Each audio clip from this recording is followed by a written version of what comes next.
কওমি উলামায়ে কেরাম অর্থাৎ আহলে হক উলামায়ে কেরামরা আদর্শ সমাজ গঠনের জন্য কি ভূমিকা রেখেছেন আর কি ভূমিকা রাখবেন বলে আমরা আশাবাদী, সেই বিষয়ে আমরা কিছু কথা বলবো ইনশাআল্লাহ। অনেক ভাইকে অনেক সময় আমরা বলতে শুনি যে এই সমাজকে কওমি মাদ্রাসা কি দিল। আমি বলি এমন কথা বলবেন না। আপনারা চিন্তা করুন কওমি মাদ্রাসার আলিম উলামায়ে কেরামরা আপনাদেরকে কি না দিল। কওমি মাদ্রাসার উলামায়ে কেরাম সম্পর্কে অনেকে অনেক সময় বাতিল ধারণা পোষণ করেন যে কওমি মাদ্রাসার উলামায়ে কেরামেরা স্বাধীনতা বিরোধী। আমি বলি না, আপনাদের এই কমেন্ট অত্যন্ত বাজে কমেন্ট। কওমি মাদ্রাসার উলামায়ে কেরামরা আহলে হক উলামায়ে কেরাম স্বাধীনতা বিরোধী নয়, বরঞ্চ তারা হচ্ছেন স্বাধীনতার ফাউন্ডেশন।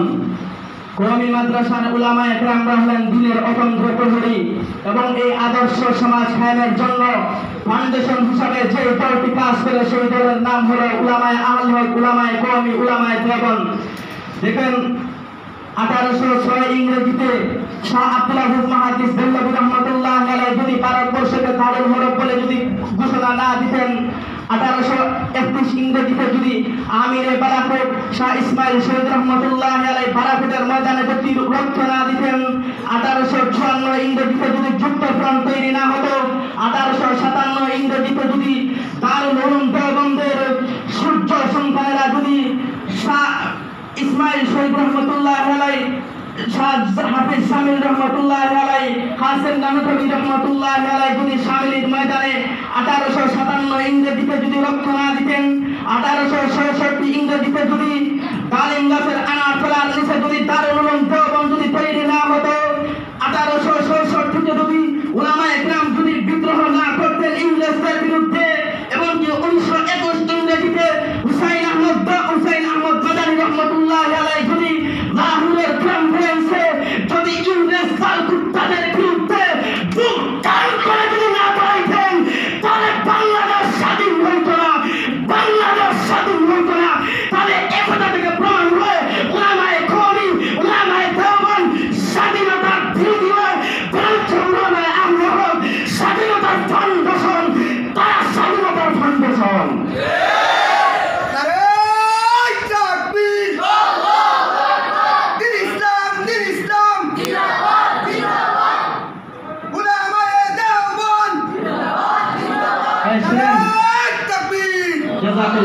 শুনেন, উলামায়ে দেওবন্দ হচ্ছেন দ্বীন ইসলামের পাহারাদার।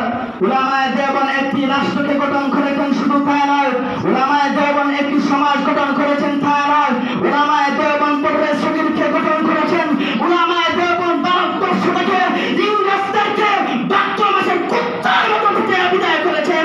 উলামায়ে দেওবন্দ বাংলার জমিন থেকে রাজপান্তেরকে ঢুকে বিদায় করবেন ইনশাআল্লাহ। আপনারা জানেন দুইজন বিচারপতি বাংলাদেশের দুইজন বিচারপতি বাংলাদেশের ধর্ম মন্ত্রণালয় থেকে হত্যার বিরুদ্ধে রায় দিয়েছিলেন আল্লামা আমিনুর নেতৃত্বে উলামায়ে দেওবন্দ উলামায়ে কওমি সেই বিচারপতির বিরুদ্ধে আন্দোলনের পাহাড় তৈরি করেছেন। দাউদ হায়দার থেকে নিয়ে তাসলিমা নাসরিন পর্যন্ত যেই সময় যেই বাতিল আগমন করেছে, যেই সময় যেই বাতিল মাথা চড়া দিয়ে উঠার চেষ্টা করেছে, সেই সময় উলামায়ে দেওবন্দ আন্দোলনের পাহাড় তৈরি করেছেন। আজও একই কথা কেউ চিন্তা করতে পারে হুসাইন আহমদ মাদানী নাই, পীর শাহ সুরমুলাই রহমতুল্লাহ আলাইহি নাই, শাইখুল হাদিস আল্লামা আজিজুল হক নাই, কেউ চিন্তা করতে পারে আহমদ শফি নাই, জুনায়েদ বাবুনগরী নাই। নাস্তিকতা বাংলাদেশের মাথা ছাড়া দিয়ে উঠবে, বাংলাদেশের মধ্যে আমেরিকার শাহ প্রবেশ করবে। পরিষ্কার কথা বলতে চাই, হুসাইন মাদানী না থাকলে কি হলো, তার রুহানি সন্তানেরা আছে। বাবুনগরী না থাকলে কি হলো, তার রুহানি সন্তানেরা আছে। পীর শাহ সুরমুলাই রহমতুল্লাহ আলাইহি না থাকলে কি হলো, তার রুহানি সন্তানেরা আছে।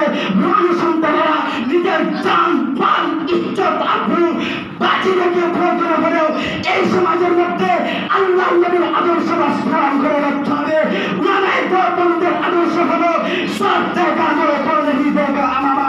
উলামায়ে দেওবন্দ কল্যাণ দিতে জানে, কল্যাণ পর থেকে পাকিয়া টুপি দিতে জানে না, পাকিয়া টুপি দিতে জানে না।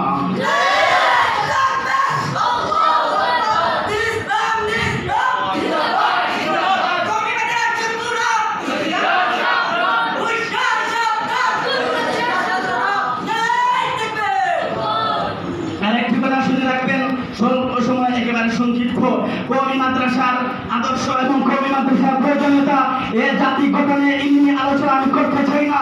আমি যদি এক লাইনের মানুষ, আমি তো ওই লাইন থেকে আমি বলতেছি, কওমি মাদ্রাসার উলামায়েরা, উলামায়ে কেরাম আদর্শ সমাজ গঠনের জন্য দিন দিন রাতকে রাত, সপ্তাহের পর সপ্তাহ ওই জায়গায় দিয়েছে রক্ত, সেই জায়গায় আমার বাবুদের রক্ত চলেছিল সপ্তাহে, ওই জায়গায় রক্ত দিয়েছিল, যেই জায়গায় নব্বইয়ের স্বৈরাচারকে পতন ঘটানো হয়েছিল, ওই জায়গায় রক্ত দিয়েছেন, যেই জায়গায় জুলাই বিপ্লব হয়েছিল। কাজে আমাদের রক্তের ইতিহাস এটা কোন নতুন ইতিহাস নয়, আমাদের ইতিহাস রক্ত দেওয়ার ইতিহাস, আমাদের ইতিহাস জীবন দেওয়ার ইতিহাস। কাজে জেল জুলুমের তোয়াক্কা আমরা পর্যন্ত তোয়াক্কা করি না। জেল জুলুম আমাদের এটা নতুন কোন বিষয় নয়। জেল জুলুম মুসলমানদের জন্য আদ-দুনিয়া সিজনুন নবী ওয়া জান্নাতুল কাফির। আরেকটা কথা মনে রাখবেন, অনেকে বলে শিক্ষাই জাতির মেরুদণ্ড। আমি বলব না, যেই শিক্ষা জাতিকে চুরি শেখায়, যে শিক্ষা জাতিকে টেন্ডারবাজি শেখায়, যে শিক্ষা মা বাবাকে খুন করে শেখায়, যেই শিক্ষা উস্তাদের বিরুদ্ধে অস্ত্র ধারণ করে শিক্ষা দেয়, এমন শিক্ষা জাতির মেরুদণ্ড নয়। উপমহাদেশের মধ্যে জাতির যদি শিক্ষা খুন থাকে, সেই শিক্ষা হচ্ছে উলামায়ে দেওবন্দের শিক্ষা, উলামায়ে কওমের শিক্ষা, উলামায়ে কওমের শিক্ষা। শুনে রাখবেন, উলামায়ে দেওবন্দ যদি বাংলাদেশে আসে, এই কাছারিগড়ের দেশে, বর্ণির দেশে, ইন্দ্রশ্রীর দেশে, গড়পুরের দেশে নাস্তিকবাদ টিকতে পারবে না, নাস্তিকবাদ টিকতে পারবে না, টিকতে পারবে না ইনশাআল্লাহ।